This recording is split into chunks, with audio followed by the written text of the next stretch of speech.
जिंदगी में हमने प्रकृति से बहुत कुछ सीखा है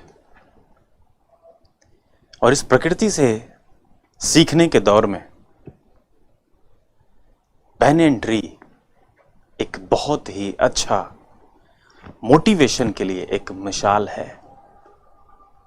अगर हम ध्यान से देखेंगे तो बैनियन ट्री जब शुरू करता है अपनी लाइफ की तो वो एक सरसों के बीज के बराबर होता है जिसे मिट्टी में डाल दिया जाता है, लावारिश छोड़ दिया जाता है। वो मिट्टी के अंदर दबा होता है, अंधेरे में रहता है, कुछ नहीं दिखता। उसे यह भी एहसास हो सकता है कि वो मिट्टी में मिल गया, लेकिन उसके अंदर एक स्पिरिट होती है। उसके अंदर वो स्पिरिट उसको बताती है बार बार कि this is not the destiny. वो कॉन्शसनेस उसको बताती है कि this is not your destiny. मिट्टी में मिले रहना ये सिर्फ तुम्हारी एक टेस्टिंग है और वो टेस्टिंग में उसे पास होना पड़ता है। अगर वो बैनियन ट्री ये मान ले कि मैं इस मिट्टी से बाहर नहीं निकल सकता, अगर वो ये मान ले कि यही अंधेरा मेरी डेस्टिनी है, अगर वो ये मान ले कि अब शायद यहीं मैं खत्म हो जाऊंगा, तो क्या वो कभी बाहर आ सकता है? नहीं आ सकता। सिर्फ एक चीज उसे पहले से ये पता होता है, कि मैं यहां के लिए नहीं बना। ये सिर्फ ट्रांजिशन है। मुझे आगे जाना होगा, मुझे इससे ऊपर उठना होगा। और वो फोड़ के उस जमीन को निकलता है और उस रोशनी के इंतजार में उसे दिन लग सकते हैं, घंटे लग सकते हैं, हफ्ते लग सकते हैं, लेकिन उसे इस बात का एहसास होता है कि उसकी डेस्टिनी है सूरज की रोशनी में फलना, फूलना, आगे बढ़ना और एक दिन इस दुनिया को बताना कि मैं बैनियन ट्री हूं। क्या आप लोगों को भी ये एहसास है?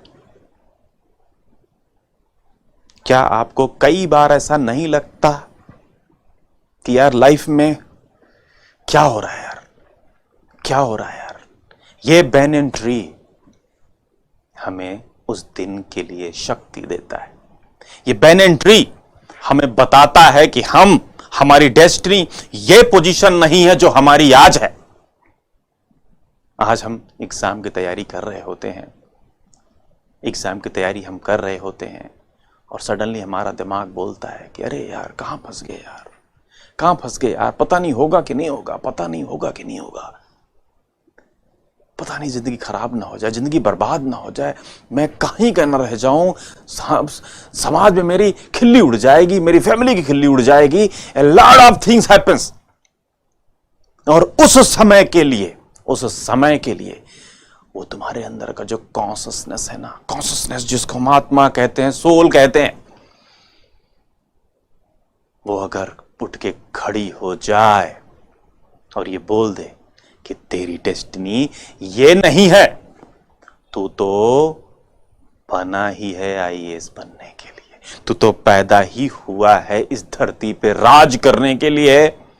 जब वो कॉन्शसनेस ये चिल्ला के बोलेगी तो you will fight with your destiny, you will fight with your anxiety, you will fight with your fear, you will fight all the people who tell that you cannot do.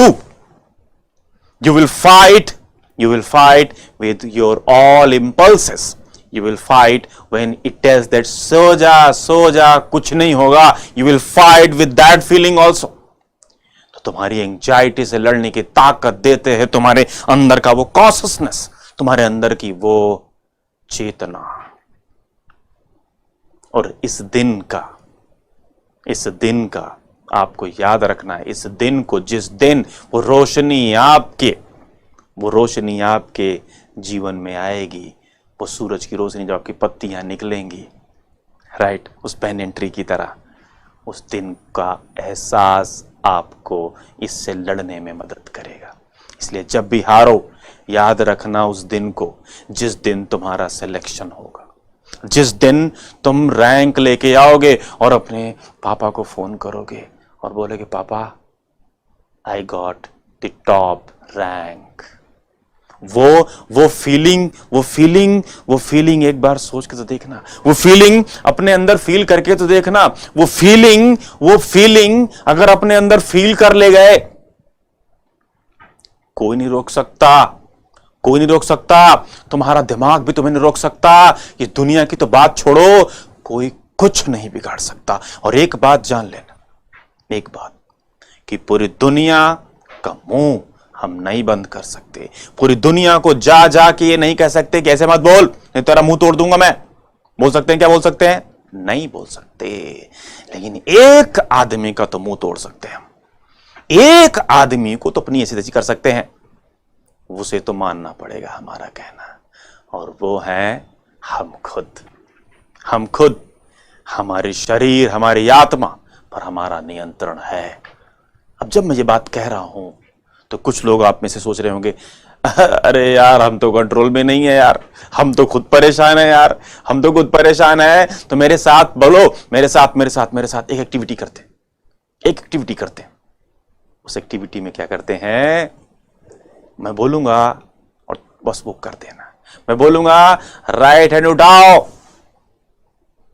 उठ रहा है, चलो left hand उठाओ, उठ रहा है, right leg उठाओ, उठ रहा है, लेफ्ट लेग उठाओ, उठ रहा है। Is this in your control और not? In your body everything is in your control. Now you are telling your thought is not in control. Your thought is not control. अरे नहीं रहेगा। आप रोज हाथ ऐसे करते रहो ना, तो हाथ भी कंट्रोल में नहीं रहेगा। इसलिए जो थॉट्स आते हैं उनको आप आने देते हो। एक बार बोलो चुप बे, जब भी वो आए बोले चुप बे, लेट मी स्टडी, पढ़ने दे मुझे। और देखना भाई, वो धीरे धीरे कंट्रोल में आ जाएगा। और हम पहले 15 मिनट, फिर 20 मिनट, फिर 30 मिनट, फिर 40 मिनट, फिर 50 मिनट, और फिर 1 घंटा लगातार बढ़ते जाएंगे। तो ये जो बैन एंट्री है, ये साधारण नहीं है। ये जानता था अपनी डेस्टिनी, और मुझे पूरी उम्मीद है कि आप लोग भी जानते होंगे। प्लीज सुनो अपने दिल की बात, सुनो। वो नहीं जो इम्पल्स कहती है, नहीं। जिस दिल की बात सुन के तुम यहां आए थे, मुझे पूरी उम्मीद है कि ये साबित करोगे तुम लोग कि you are the best. Thank you very much.